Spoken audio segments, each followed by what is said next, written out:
Então, eu sou o Thales, vou iniciar agora então a apresentação do componente de avaliação suplementar, né, que consiste no desenvolvimento do programa P3, né, tratamento de strings e lista, e a explicação da estrutura do código, né. Então, a partir dos dados presentes no arquivo GPX Corridas 2023, né, onde através do programa Strava eu pude ter acesso ao tempo efetivo da atividade corredor, né, e estruturei o código da seguinte maneira, né.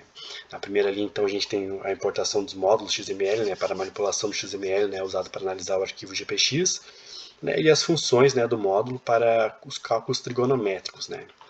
Então, essa extração, né, dos dados, né, de forma organizada, né, o código ele se aproveita que cada ponto do mapa é registrado com um tract point ali, né, que nos vamos dar informações sobre a latitude, né, a longitude, elevação e o timestamp do ponto, né, e onde esse tract point ele marca o início e o fim, né, do registro do ponto, né. E aqui na linha 13, então, a gente tem a extração, né, dos dados relevantes do arquivo GPX, né, onde a gente cria então uma árvore, né, de elementos, né, a partir do conteúdo do arquivo, né, que armazena os dados, como latitude, longitude, elevação e tempo, né, e retorna uma lista de dicionários contendo esses dados, né. Aí então a gente tem, né, a obtenção dessa raiz da árvore, né, de elementos, né, que representa o elemento da raiz do arquivo, né. Esse elemento raiz ele contém todos os outros elementos, né, alinhados, né. Em resumo, então, a gente tem então essas linhas criando uma função, né, que ela vai ler o arquivo GPX, ela vai extrair os dados relevantes e armazenar numa lista chamada dados. Então, a árvore de elementos gerados a partir do arquivo GPX ela é usada, né, para navegar na estrutura do XML e acessar os dados específicos que a gente deseja extrair, né. Aqui então a gente tem então, né, dentro do loop for, aqui um código ali que ele vai extrair então as informações específicas de cada elemento e armazenar os dados em uma lista, né. Essa lista aqui na linha 27 aqui então ela resulta, né, numa lista de dados específicos, né, ali onde a gente vai registrar então nossa latitude, longitude, elevação e o tempo, né. Na linha 40 aqui então do nosso código aqui então a gente inicia o registro, né, da diferença então da nossa latitude e longitude, né, de cada ponto em metros, né. Então a gente consegue notar aqui então, né, que para cada dicionário, né, de ponto, né, em dados, né, a expressão ponto latitude, né, a gente acessa um valor associado à chave, né, a chave latitude, né. Então isso adiciona esse valor à lista lá depois, né, a lista latitude, né. E similarmente, né, isso ocorre na linha de baixo, né, na linha de longitude lista ali, né, que é similar à primeira, né, que ela cria uma lista de todas as longitudes presentes, né, nos pontos extraídos do arquivo GPX, né, e o tempo, né, ele cria uma lista de todos os tempos, né, presentes, né, dos pontos extraídos do arquivo, né. Então aqui na linha 48 aqui a gente consegue, né, comentei aqui que a gente converte então, né, a gente calcula essa distância, na verdade, né, entre os pontos consecutivos, né, usando as coordenadas de latitude e longitude, né, e faz a conversão, né, para um valor aproximado, né, da distância, né, em metros correspondente ao grau de latitude na superfície da Terra. Então aqui na linha 52, né, o last for aqui, então, né, ele é um loop, que ele é usado para iterar os índices da lista, né, de latitudes, né, ou longitudes, né. A expressão aqui é list, list latitude lista, né, menos 1 aqui, ela vai nos garantir, né, que a gente não ultrapassa os limites da lista durante a interação, né. Então aqui na linha 54 aqui a gente tem, né, o cálculo, né, da diferença de latitude, né, entre o ponto atual, né, e o próximo ponto, né, multiplicado pelo valor, né, de conversão, né, de graus para metros, né.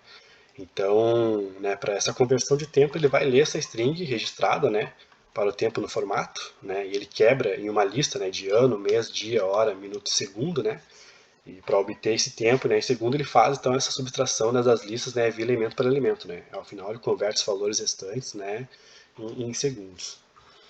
Então aqui na linha 70 aqui então, né, a gente tem, né, o final desse trecho do código, né, que é a lista de tempo segundo, ele contém os tempos convertidos para segundos, né, representando o tempo total em segundos, né. Então o loop associado a isso aqui, ele percorre esses índices, né, o intervalo vai de 0, né, até o len ali menos 1 ali, que é aquele limitador que a gente criou ali, para evitar, né, justamente que esse índice ele fique fora dos limites da última iteração.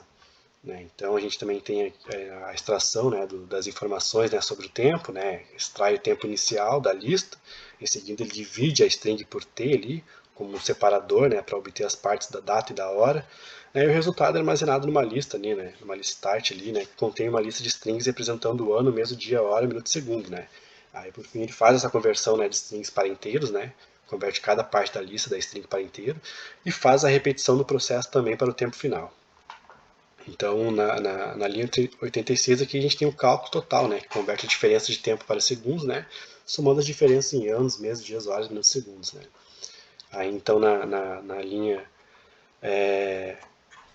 seguinte, né, a gente tem a interação, né, das distâncias calculadas, né, e realização dos cálculos relacionados ao tempo e à distância percorrida. Né, esse tempo, então, a gente tem aqui, né, sobre os intervalos, né, para atingir, né, esse tempo de 10 minutos. Né. Então, esse loop, né, esse próximo loop aqui, ele itera, né, sobre os índices da lista delta, né, para verificar se houve variação da posição, né, positiva, né, e se o tempo é correspondente, né, se ele é maior que 0 ou menor que 10 segundos. Né. Então, aqui, nessa condição aqui, né, a gente vai registrar, né, apenas as informações, né, até o tempo limite de 10 minutos. Né. Se a condição aqui acima aqui for verdadeira, o tempo, né, e a distância são adicionadas variáveis, né, tempo líquido e distância total, respectivamente. Né. Caso contrário, né, se a condição inicial, né, da variação de posição positiva não for atendida, né, a distância, né, são considerados como tempo, né, e a distância parada. São considerados o tempo e a distância parada, né, e são adicionadas as variáveis, né, tempo parado e distância parada, respectivamente. Então, aqui a gente tem a etapa de conversão, né, de metros para quilômetros, né, e segundos para hora. Né. E essa parte do código, então, está realizando a conversão das unidades, né, e calculando as velocidades médias associadas. Né. Então, vamos analisar aqui as linhas aqui, né. Aqui, então, a gente tem a conversão, né, da distância total, né, de metros para quilômetros. Aí a gente tem ali embaixo ali o tempo total ali, né, que converte o tempo total, né, de segundos para horas, né, dividido por 3.600, né, que são 100 segundos por minuto, né. Embaixo a gente tem a velocidade, que calcula então a distância total pelo tempo total. A gente tem a distância do trecho, né, que é a distância do trecho, né, dividido por 1000 ali, então ele converte, né, a distância do trecho, né, de metros para quilômetros, né. E também a gente tem o tempo trecho, né, que a gente, né, realizou aqui embaixo. Né. E por fim aqui ele vai então printar todas essas informações aqui embaixo, aqui então, né, desses cálculos realizados aqui em cima, aqui, né, que no fim nos vai determinar então as explicações aqui gerais, né, sobre o nosso código. E basicamente é isso.